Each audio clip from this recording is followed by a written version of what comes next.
ಕೇಂದ್ರ ಸಚಿವ H D Kumaraswamy ಈ ಕುರಿತಂತೆ ಬ್ರೇಕಿಂಗ್ ನ್ಯೂಸ್ ಬರ್ತಿದೆ.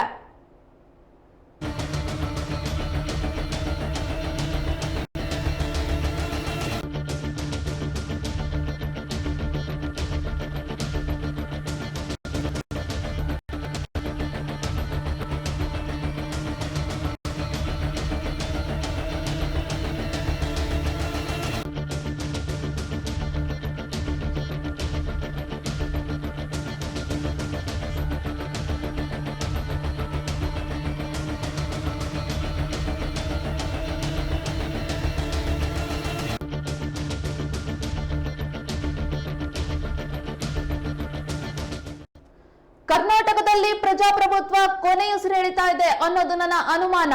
ಪ್ರತಿಪಕ್ಷದ ನಾಯಕರಿಗೆ ರಕ್ಷಣೆ ಇಲ್ಲ ಅಂದ್ರೆ ಯಾರ ಭಾವಚಿತ್ರ ಹಿಡಿದ್ರೇನು ಪ್ರಯೋಜನ? ವಿಧಾನ ಪರಿಷತ್ ಅಧಿವೇಶನದ ವೇಳೆ ಸಿಟಿ ರವಿ ಮೇಲೆ ನಡೆದಂತಹ ಹಲ್ಲೆಗೆ ಮುಂದಾದ ಯತ್ನವನ್ನ ಕೇಂದ್ರ ಸಚಿವ ಎಚ್ ಡಿ ಕುಮಾರಸ್ವಾಮಿ ಖಂಡಿಸಿದ್ದಾರೆ. ಈ ಕುರಿತು ತಮ್ಮ ಎಕ್ಸ್ ಖಾತೆಯಲ್ಲಿ ಪೋಸ್ಟ್ ಹಾಕಿದ್ದಾರೆ.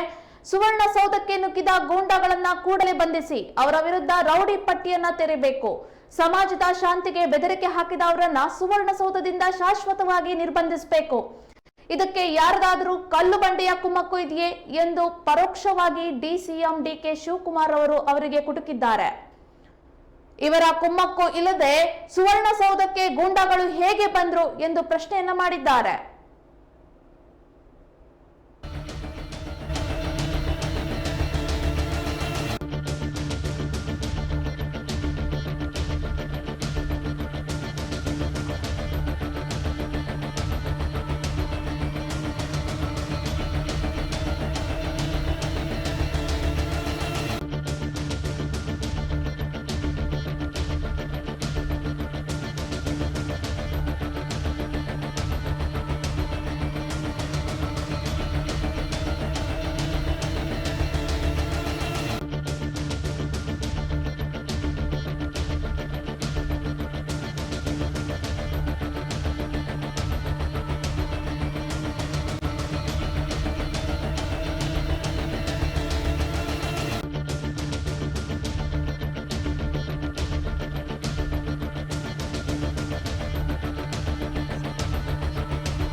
ಕರ್ನಾಟಕದಲ್ಲಿ ಪ್ರಜಾಪ್ರಭುತ್ವ ಕೊನೆಯುಸಿರನ್ನ ಎಳಿತಾ ಇದೆ ಅನ್ನೋದು ನನ್ನ ಅನುಮಾನ.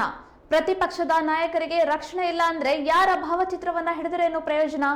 ವಿಧಾನ ಪರಿಷತ್ ಅಧಿವೇಶನದ ವೇಳೆ ಸಿಟಿ ರವಿ ಮೇಲೆ ನಡೆದಂತಹ ಹಲ್ಲೆಗೆ ಮುಂದಾದ ಯತ್ನವನ್ನ ಕೇಂದ್ರ ಸಚಿವ ಎಚ್ ಡಿ ಕುಮಾರಸ್ವಾಮಿ ಖಂಡಿಸಿದ್ದಾರೆ. ಈ ಕುರಿತು ತಮ್ಮ ಎಕ್ಸ್ ಖಾತೆಯಲ್ಲಿ ಪೋಸ್ಟ್ ಅನ್ನು ಹಾಕಿದ್ದಾರೆ. ಸುವರ್ಣಸೌಧಕ್ಕೆ ನುಗ್ಗಿದ ಗೂಂಡಾಗಳನ್ನ ಕೂಡಲೇ ಬಂಧಿಸಿ ಅವರ ವಿರುದ್ಧ ರೌಡಿ ಪಟ್ಟಿಯನ್ನ ತೆರೆಯಬೇಕು.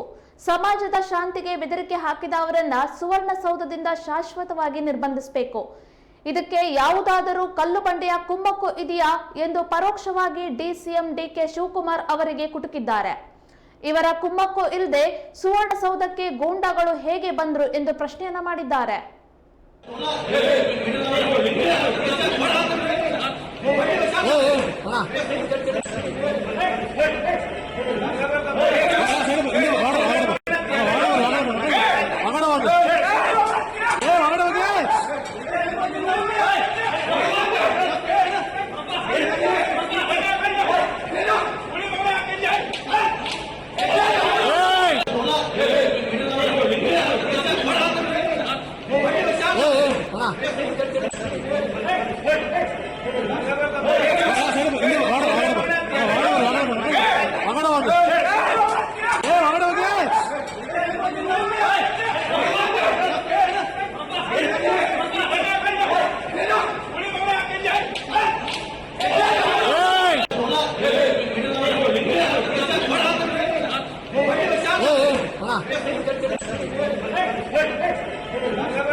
ಹಾ